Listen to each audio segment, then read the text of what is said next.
Okay, welcome back. In this video, we will continue our series on pharmacology. In this video, we'll discuss chapter number 10, respiratory drugs. Learning objectives for this chapter: compare and contrast the therapeutic effects of bronchodilator drugs and corticosteroid drugs. Name several types of inhaler devices and describe how they work. Describe the therapeutic effects of leukotriene formation inhibitor drugs, leukotriene receptor blocker drugs, monoclonal antibody drugs, and mast cell stabilizer drugs. Describe the therapeutic effect of expectorant drugs. Explain why tuberculosis must be treated with several different anti-tubercular drugs at the same time. Describe the therapeutic effect of drugs to help a person stop smoking. When given the name of a well-known respiratory generic drug, identify its trade name. When given the generic and trade names of a respiratory drug, identify what drug category it belongs to and what disease it is used to treat. When given a respiratory drug category, identify several generic and trade name drugs that fall in that category. When given an ending common to several generic drugs, identify the related drug category. And lastly, define the keywords and phrases for this chapter. We'll start off with a quick introduction. When we talk about respiratory drugs, these are used to treat diseases of the bronchi, the bronchioles, and the lungs. Now, these diseases could include asthma, which is a reversible obstructive airway disease. It could be bronchitis, COPD, chronic obstructive pulmonary disease, or it could be bacterial or viral infections of the lungs. We'll start off first with talking about bronchodilator drugs. Now, these are used to prevent or to treat conditions such as asthma, bronchospasms, exercise-induced bronchospasm, COPD, and emphysema. And there are various types of bronchodilator drugs. One type are beta-agonist bronchodilators. And these work by relaxing the smooth muscle that surrounds the bronchioles. So as the smooth muscle relaxes, allow the bronchioles to dilate, which allow more air to flow into the bronchioles. And a class within the beta-agonist bronchodilator drugs are drugs that are known as sympathomimetic bronchodilators. And these work by stimulating the beta-2 receptors in the smooth muscle that are around the bronchioles. And some examples of this kind of drug would be albuterol, which is also known as Proventil HFA or Ventolin HFA, arformoterol, also known as Brovana, formoterol, which is known as Formodyl aerolyzer, and also indicatorol, which is known as Arcapta, levalbuterol, which is also known as Zepanex. You can also have metaproterenol. You can also have pyrbuterol, which is sold under the name Maxair autohaler, and salmeterol, which is sold as Ceravent discus. Another type of bronchodilator drugs are xanthine bronchodilators, and these directly relax the smooth muscle around the bronchioles. And they also work by stimulating the respiratory centers of the brain. And some examples of this type of bronchodilator would be aminophylline, diphyline, which is sold under the trade name Lufilin, theophylline, which is sold under the name eloxofilin. Another class of bronchodilator drugs are the anticholinergic bronchodilators. And these work by blocking the action of acetylcholine on the muscarinic receptors in the smooth muscle that are around the bronchioles. Some examples of this type of bronchodilator would include aclidinium, which is sold under the name Tudorza, impratropium, which is sold under the name Atrovent, tiotropium, which is sold under the brand name Spiriva. Okay, now we'll talk about focus on healthcare, and we'll talk about a rescue inhaler. Now, rescue inhalers contain quick-acting bronchodilators to relieve and rescue the patient from very acute asthma symptoms. Now, these most commonly will contain beta-agonist bronchodilators, in particular albuterol. Okay, in this image, we have an example of a young patient being shown how to use a rescue inhaler, and this patient would use that to treat his asthma symptoms. Because when it comes to asthma, there are actually two things going on that make it very dangerous. And here's what's going on when you have an asthma attack. This is how the bronchioles should look. They're very wide open and to allow more airflow. But when there's an asthma attack, not only do you get bronchoconstriction of the bronchioles, so you're going to lessen the amount of space that the air can flow through, but on top of that, you get an excess production of mucus. Makes the passageway even stickier and even more difficult to get air in and out. That's why people who have an asthma attack, that's why they produce that wheezing sound. Because that's the air trying to get past all that mucus and all that constriction. Now, in the past, asthma inhalers contained the propellant CFC, chlorofluorocarbons. Now, when CFC was banned as a pollutant under the U.S. Clean Air Act, drug companies switched to the propellant hydrofluoroalkane, which appears as the letters HFA in trade names for several bronchodilators. Now, it's common to see bronchodilators work in combination with each other. So you'll see combinations such as a beta agonist bronchodilator along with an anticholinergic bronchodilator. Example of that would be Comavent, which is a combination of albuterol and ipratropium. Okay, now we'll move on to corticosteroid drugs. Now, these are hormones that are secreted naturally by the adrenal gland, and more specifically the cortex of the adrenal glands. And these work to suppress the inflammatory response of the immune system. So they help to reduce inflammation and tissue swelling or edema that's associated with asthma and other chronic lung diseases. So these are very helpful in preventing acute attacks, but they do not dilate the bronchioles, so they can't be used to treat acute attacks. They can be used to help prevent them, but they can't treat them. So these must be taken with a bronchodilator drug. Now, most drugs that fall in this category of corticosteroids are given by an inhaler device, and the dosages are prescribed by the number of puffs or actuations from the device. An example of a corticosteroid drug that's given orally is prednisone. Okay, this is a list of some common corticosteroid drugs and their trade names that they are sold under. And these drugs include beclomethasone, which is sold under the trade name Qvar, budesonide, which is sold under the name Pulmicort, cyclosinide, which is sold under the name Alvesco, flunicilide, which is sold under the names Aerobid and also Aerospan, fluticasone, which is sold as brand name Flovent, mometasone, which is sold under the name Asmanex, and also prednisolone, which is sold under the names Orapred or Pediapred. All right, now we'll talk about combination drugs. So when it comes to respiratory drugs, it's common to have multiple classes of drugs working together. Some examples of combination drugs when it comes to bronchodilators are albuterol, diphenylene, formoterol, ipratropium, salmeterol, and theophylline. Now, these kinds of drugs will have a combination of one or more of the following. It could be a corticosteroid, such as budesonide or fluticasone. It may include an expectorant drug, such as potassium iodide or guaifenesin. It can also include an anticholinergic drug, such as umeclidinium. Now, some examples of these combination drugs include Anora ellipta, which is a combination of vilanterol and umeclidinium, Advair, which is a combination of salmeterol and fluticasone, Brio ellipta, which is a combination of vilanterol and fluticasone, and Comavent, which is a combination of albuterol and ipratropium. Some other examples: Dulera, which is a combination of formoterol, mometasone, Lufilin GG, which is a combination of diphenylline and also guaifenesin, and Symbicort, which is a combination of formoterol and budesonide. All right, next we'll talk about another class of drugs, Leukotriene formation inhibitor drugs, and also Leukotriene receptor blocker drugs. Now, a leukotriene is a substance that is produced by the body that is made in response to an inhaled antigen. And these can cause airway edema, bronchospasms, and inflammation. So when it comes to leukotriene inhibitor drugs, these actually inhibit the production of leukotrienes. An example of this kind of drug would be Xyluten, which is sold under the trade name Zyflo. And you can also have leukotriene receptor blocker drugs. And these block the activation of leukotrienes at the receptor level. So if they can't combine with the receptor, they won't have any effect at all. So it's like they're not even there. And these can also act to block the production of leukotrienes. And these are used to treat asthma, in particular.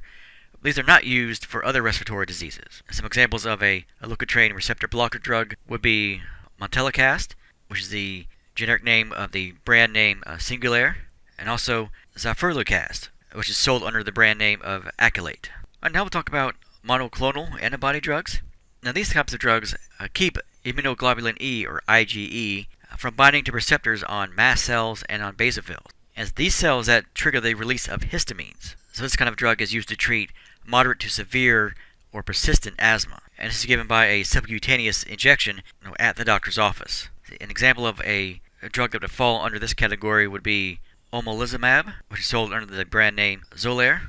Another class of drugs that we'll talk about are mast cell stabilizers. Now, these stabilize the cell membrane of mast cells, and by doing so, these types of drugs will prevent the mast cell from releasing histamine during the immune system's response to the presence of an antigen. So this will lead to preventing the bronchospasms in patients with asthma because of allergies. And this kind of drug is only effective in preventing asthma attacks, but not in treating them once they have occurred. And this kind of drug is an inhaled drug. An example of this would be Cromolyn, which is sold under the trade name Intal.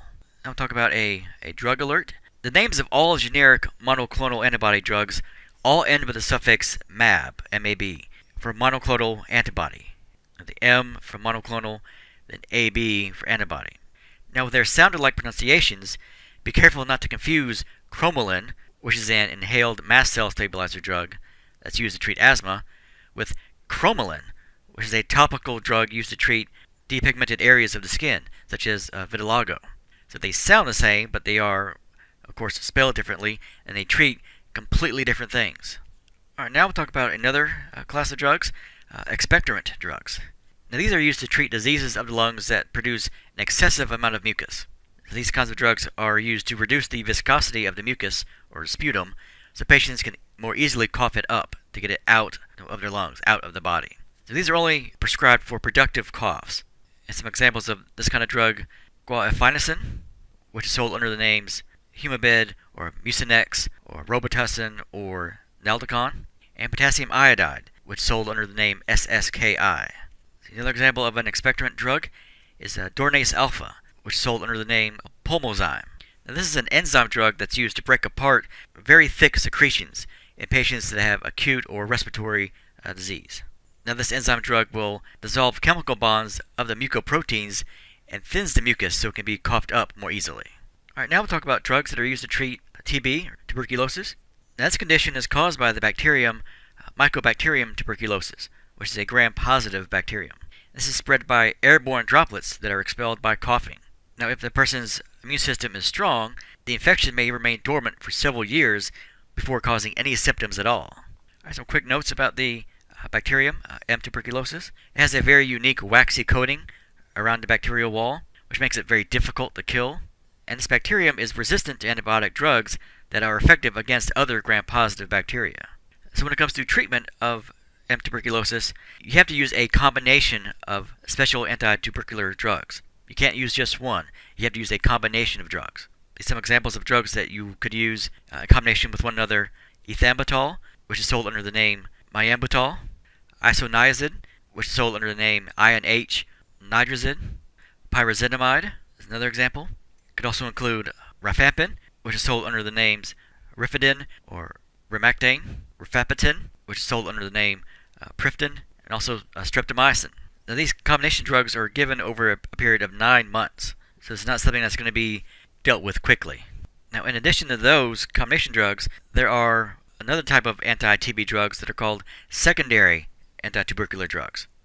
And these are most commonly used to treat a multi-drug resistant tuberculosis, or MDR-TB. This occurs when the tuberculosis bacterium has developed a resistance to the primary anti-tubercular drugs, the ones that were listed on the last 2 slides. Now, some examples of a secondary anti-TB drug would be aminosalicylic acid, which is sold under the name Pazer, and also betaquilline, which is sold under the name Soturo.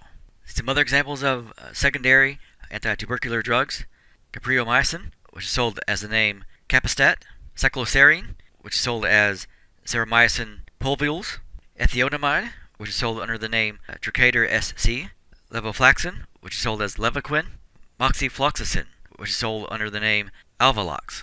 There are also several types of combination drugs that are used to treat TB. This is given to treat each case of tuberculosis. And these are combined into a single capsule or a single tablet for easy dosing. And some examples of a combination drug that would help treat TB would include isonarif, which is in a combination of isoniazid and rifampin; rifamate, which is a combination of isoniazid, rifampin; also Rifator, which is a combination of isoniazid, rifampin, and also pyrazinamide. Alright, focus on healthcare. The TB bacterium has developed varying degrees of resistance to most anti-tubercular drugs. So resistant strains develop when the patient is not compliant and does not take the anti-tubercular drug for the prescribed length of time. So to minimize the chance of resistant strains developing further, anti-tubercular drugs are given in combination with one another, and patients must continue the drug treatment for a full 9 months. And because TB is such a large and challenging public health problem, patients who refuse to or who are unable to be compliant with the drug treatment may be required to participate in what's called DOT, directly observed therapy, in which the patient must go to a clinic each day and be observed while they actually take the dose in front of a medical professional to confirm that yes, they are taking the drug. In San Francisco, for example, which has the highest rate of TB on the West Coast, the Attorney General can order non-compliant patients to remain in their homes except for visiting a doctor, or even send them to jail where their treatment is continued once they get to jail. So it can be that serious of a problem if a patient is non-compliant. A quick historical note, the microbiologist Selman Waxman, who's known for discovering the antibiotic drug neomycin and also the chemotherapy drug actinomycin D, and who also coined the word antibiotic, was a professor at Rutgers University, where he studied soil bacteria. Now, he was looking for a drug that would be effective against TB, because the newly discovered antibiotic drug, penicillin, was not effective. So he and his students examined 10,000 different soil samples, looking for a substance that could kill the TB bacterium. They examined a clump of dirt that was taken from the throat of a sick chicken. Now, on it was growing the mold that would be found later to destroy the TB bacterium. So they called it streptomycin. And just before their discovery, however, a financial officer at Rutgers suggested that Waxman be fired to cut down on his expenses, stating that his work was obscure and the research would never repay the money that the university had invested in it. But after the discovery of streptomycin, Waxman was offered $10 million, and he gave the money to Rutgers, which at his suggestion used it to build a microbiology lab. Now we'll talk about drugs that are used to stop smoking. Now, smoking has been linked to such conditions such as lung cancer, emphysema, bronchitis, and various other pulmonary diseases. Now, nicotine is a strongly addictive substance, and nicotine actually stimulates the frontal cortex of the brain to increase alertness and performance. This also stimulates the limbic lobe of the brain to provide pleasure. So that's why it's very difficult to quit smoking once you have started. All right, a type of drug that is used to help stop smoking are nicotine drugs, and these provide a gradual withdrawal from nicotine. So this will help to diminish the craving for nicotine. So this will supply a decreasing amount of nicotine in various forms. Some examples of these nicotine drugs would be Commit, Nicoderm CQ, Nicorette, and Nicotrol. And most nicotine drugs are over-the-counter drugs, except those that use a nasal spray or an inhaler to deliver the drug. Another class of these kinds of drugs are nicotine antagonist drugs. These are drugs that will bind to nicotine receptors, and they block them from being activated by the inhaled nicotine. And if the receptors can't be activated, then they can't work. So an example of this kind of drug would be varenicline, which is sold under the trade name Chantix. Some other examples of drugs that are used to stop smoking. Clonidine, which is sold under the name Catapres TTS1. This is an adrenergic blocker drug, and this is used to treat hypertension and withdrawal from alcohol and narcotics. Another example of a drug that's used to help a patient stop smoking, bupropion, which is sold under the name Zyban, and this is an antidepressant drug. According to the CDC, nicotine addiction is the most common form of chemical dependence in the United States, and nicotine can be as addicting as heroin or cocaine or alcohol. About 20% of Americans smoke, and slightly more men than women. And cigarette smoking is the leading preventable cause of death in the country, accounting for 1 out of every 5 deaths. So each day, more than 4,000 people under the age of 18 try smoking, and more than 1,100 of these become daily smokers. And surveys indicate that 70% of smokers want to quit. Alright, that brings us to the end of this video on chapter number 10. We will continue our course on pharmacology for health professionals with our next video on chapter number 11, cardiovascular drugs.